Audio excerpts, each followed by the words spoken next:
government is working hard to deliver effective and free COVID-19 vaccines to New Zealanders as soon as they're able and safe to administer. This will be a top priority for us in 2021. Today, it gives me great pleasure to announce that we've signed 2 further advance purchase agreements for COVID-19 vaccines that will ensure we have enough vaccines to cover the entire population of New Zealand and the Pacific, should they want them.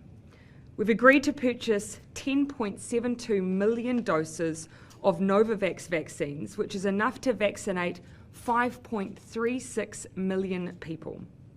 And we've also agreed to purchase 7.6 million doses of AstraZeneca's vaccine, which will immunise 3.8 million people.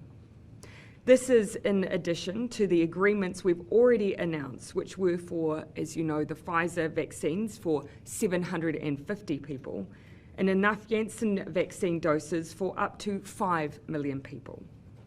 These new deals round out our portfolio of 4 different vaccines. We've secured vaccines across 3 different technology platforms to ensure we have diversity across the types of vaccines available. We've secured sufficient vaccines to cover the realm of New Zealand, Tokelau, Niue, the Cook Islands, and our Polynesian neighbours, Samoa, Tonga, and Tuvalu, should their governments wish to take these up. We're working very closely with Australia, who are also looking to support vaccination across the wider Pacific. Our approach allows for the possibility of some vaccines being more suited to certain population groups or for deployment in different areas. I also want to again reiterate that COVID-19 vaccines will be free for everyone who wishes to be vaccinated. We are moving as fast as we can, but we also want to ensure the vaccine is safe for New Zealanders. All of these vaccines still must pass MedSafe approval for use here in New Zealand. As you all know, some countries are granting emergency use authorisations ahead of the usual clinical assessment and approval process. That's in response to the public health emergency that is gripping their nations. Unlike in New Zealand, they face widespread community transmission of COVID-19 and a rapidly mounting death toll. For example, the UK's emergency authorisation to use the Pfizer vaccine only allows targeted access for specific at-risk groups, rather than authorising vaccines for their wider population at this stage. Canada also announced last week that it had issued conditional authorisation for the Pfizer vaccine for use of those aged 16 years and older, again because of their public health emergency. The US Food and Drug Administration also issued emergency use authorisation in the past weeks, and vaccination started there this week. We are obviously in an entirely different situation here. MedSafe, however, is undertaking rolling applications for COVID-19 vaccines, which means they can submit data as it is completed and ready for assessment. This may enable faster approval by MedSafe, but with the same rigorous level of scrutiny that all medicines undergo in New Zealand. It's also important to remember that there is a huge global demand for COVID-19 vaccines. Manufacturers can only produce and ship doses so fast. Nonetheless, we still expect to receive vaccines in good time, with a good portion of our doses expected to arrive beginning in the first half of next year, but into the second half.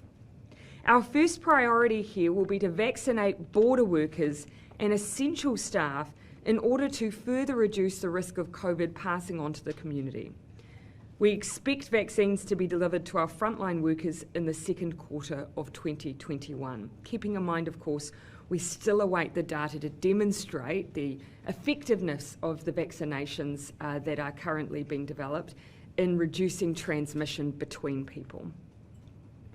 Never before has the entire globe sought to vaccinate the entire population at the same time. Ours will be a sustained rollout over months, not weeks, but our pre-purchase agreements means New Zealand is well positioned to get on with it as soon as it is proven safe to do so. It will be New Zealand's largest immunisation rollout ever. Most countries are factoring the rollout to take all of 2021 and some of 2022 to complete due to its scale and complexity. So we are all in a similar position. Before I hand over to Minister Wood, a brief comment on timings and also the amount of vaccine we have. Much is unknown. Delivery dates are not guaranteed. Some vaccines we have agreement with may not prove successful. We, for that reason, have created a portfolio to ensure we have backup provision. If these backups are not required, they will still not be wasted.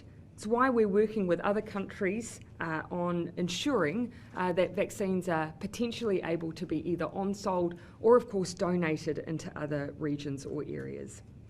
On the rollout, it's not the date that we start that matters, it's the date that we finish. While some countries have already started, it is expected that many countries will only finish their vaccination campaigns in a similar time frame, and New Zealand in that sense is no different.